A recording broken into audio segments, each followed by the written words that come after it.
ಓಂ ಸಾಯಿರಾಮ್. ನನ್ನೆಲ್ಲ ಸಾಯಿ ಕುಟುಂಬದವರಿಗೆ ಧನ್ಯವಾದಗಳು. ಹಾಗೂ ಇವತ್ತಿನ ಶ್ರೀ ಸಾಯಿ ಬಾಬಾ ಅವರ ಸಂದೇಶವನ್ನು ತಿಳಿಯೋಣ ಬನ್ನಿ. ಕೆಲವೊಮ್ಮೆ ನಾವು ನಮ್ಮ ಜೀವನದಲ್ಲಿ ಯಾರಾದರೂ ಬಂದು ನಮ್ಮ ಜೀವನದ ಎಲ್ಲ ಸಮಸ್ಯೆಗಳನ್ನು ಪರಿಹರಿಸುತ್ತಾರೇನೋ ಎಂದು ಕಾಯುತ್ತೇವೆ. ಆದರೆ ಸಾಯಿ ನೆನಪಿಸುತ್ತಾರೆ, ನಿಜವಾದ ಸಂತೋಷವು, ನೆಮ್ಮದಿ ಮತ್ತು ಸಮಾಧಾನ ನಮ್ಮ ಒಳಗಡೆನೇ ಅಡಗಿರುತ್ತದೆ ಎಂದು. ನಮ್ಮ ಜೀವನವನ್ನು ಸರಿಪಡಿಸುವುದು ಇನ್ನೊಬ್ಬರ ಕೈಯಲ್ಲಿಲ್ಲ ಮತ್ತು ಅವರ ಜವಾಬ್ದಾರಿಯೂ ಕೂಡ ಅಲ್ಲ. ಆ ನಿರೀಕ್ಷೆಯಲ್ಲಿ ಬದುಕಿದರೆ ನಾವು ಸರಿಯಾದ ಮಾರ್ಗವನ್ನು ಅಳವಡಿಸಿಕೊಳ್ಳುವುದಿಲ್ಲ. ಸರಿಯಾದವರನ್ನು ದೂರ ತಳ್ಳಬಹುದು ಅಥವಾ ತಪ್ಪಾದ ವ್ಯಕ್ತಿಗಳನ್ನು ನಮ್ಮ ಹತ್ತಿರ ಸೆಳೆದುಕೊಳ್ಳಬಹುದು. ನೀವು ನಿಮ್ಮನ್ನು ಪ್ರೀತಿಸಲು, ನಿಮ್ಮಲ್ಲಿನೇ ಶಾಂತಿಯನ್ನು ಹುಡುಕಿಕೊಳ್ಳಲು ಪ್ರಯತ್ನಿಸಿ. ನಿಮ್ಮ ಆತ್ಮದ ಜೊತೆ ಸಂತೋಷದಿಂದ ಇರಿ. ವಿಶ್ವಾಸ ಮತ್ತು ಕೃತಜ್ಞತೆಯನ್ನು ಬೆಳೆಸಿಕೊಳ್ಳಿ. ಜೀವನದ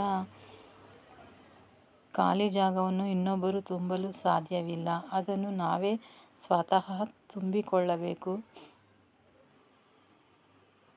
ಸಾಯಿ ಹೇಳುತ್ತಾರೆ, ನಿನ್ನ ಮನಸ್ಸಿನಲ್ಲಿ ಶಾಂತಿ ನೆಲೆಸಿದಾಗ ದೈವಿಕ ಶಕ್ತಿಗಳು ನಿನ್ನನ್ನು ಅವಲಂಬಿಸುತ್ತವೆ. ನಿನ್ನ ಕಡೆಗೆ ಶಾಂತಿ, ನೆಮ್ಮದಿ ಹರಿಯುತ್ತದೆ. ನಿನ್ನ ಹೃದಯದಲ್ಲಿ ಕೃತಜ್ಞತೆ ಮೂಡಿದಾಗ ಸಕಾಲದಲ್ಲಿ ಸರಿಯಾದ ವ್ಯಕ್ತಿ, ಸರಿಯಾದ ಅವಕಾಶ ಮತ್ತು ಸರಿಯಾದ ದಾರಿಯನ್ನು ತೋರಿಸುತ್ತದೆ. ಹೀಗಾಗಿ ನಮ್ಮಲ್ಲಿ ನಾವು ಶಾಂತಿ, ನೆಮ್ಮದಿಯನ್ನು ಹುಡುಕಿಕೊಳ್ಳಬೇಕು. ಬೇರೆಯವರಿಂದ ನೆಮ್ಮದಿ, ಶಾಂತಿ ಸಿಗುತ್ತದೆ ಎಂದು ನಾವು ಹಂಬಲಿಸಬಾರದು. ನಿಮ್ಮ ಹೃದಯವನ್ನು ಸಾಯಿಯ ಪ್ರೀತಿಗೆ ತೆರೆದು ನೋಡಿ. ನಿಮ್ಮ ಆತ್ಮದ ಶಕ್ತಿಯನ್ನು ಅರಿತು ಭರವಸೆಯೊಂದಿಗೆ ನಿದ್ರಿಸಿ. ನಾಳೆ ಒಂದು ಹೊಸ ಬೆಳಕು, ಹೊಸ ದಾರಿ, ಹೊಸ ಆಶೀರ್ವಾದ ನಿಮ್ಮತ್ತ ಬರುತ್ತದೆ. ನಿನ್ನ ಮನಸ್ಸಿನಲ್ಲಿ ಏನಾಗುತ್ತಿದೆ ಎಂಬುದು ನನಗೆ ಸಂಪೂರ್ಣವಾಗಿ ತಿಳಿದಿದೆ. ನಿನ್ನ ಭಕ್ತಿ ನಿಧಾನವಾಗಿ ಕಡಿಮೆಯಾಗುತ್ತಿದೆ. ಅದಕ್ಕೆ ಕಾರಣವೆಂದರೆ ನೀನು ಅನಿರೀಕ್ಷಿತವಾಗಿ ಬೇರೆಯವರು ಬಂದು ನಿನಗೆ ಸಮಾಧಾನ ಕೊಡಲಿ, ಶಾಂತಿ, ನೆಮ್ಮದಿ ತರಲಿ ಎಂದು ಕಾಯುತ್ತಿದ್ದೀಯ. ಮಗು, ಇದು ಸಾಧ್ಯವಿಲ್ಲ. ನಿನ್ನಲ್ಲಿ ನೀನು ಸಂತೋಷವನ್ನು ಹುಡುಕಿಕೋ. ನಿನ್ನಲ್ಲಿ ನೀನು ಪ್ರೀತಿಯನ್ನು ತುಂಬಿಕೋ. ನಿನ್ನನ್ನು ನೀನು ಪ್ರೀತಿಸುವುದನ್ನು ಕಲಿ. ಯಾರ ಹಿಂದೆಯೂ ಹೋಗಬೇಡ.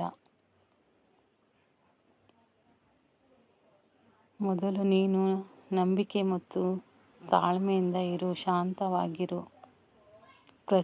ಪರಿಸ್ಥಿತಿಗಳನ್ನು ನಿಭಾಯಿಸುವ ಶಕ್ತಿಯನ್ನು ಅವಲಂಬಿಸಿಕೋ. ಬೇರೆಯವರ ಮೇಲೆ ಅವಲಂಬಿತವಾಗಬೇಡ ಮಗು. ಇದು ಒಳ್ಳೆಯದಲ್ಲ. ನಿನ್ನನ್ನು ನೀನು ಪ್ರೀತಿಸುವುದನ್ನು ಕಲಿ.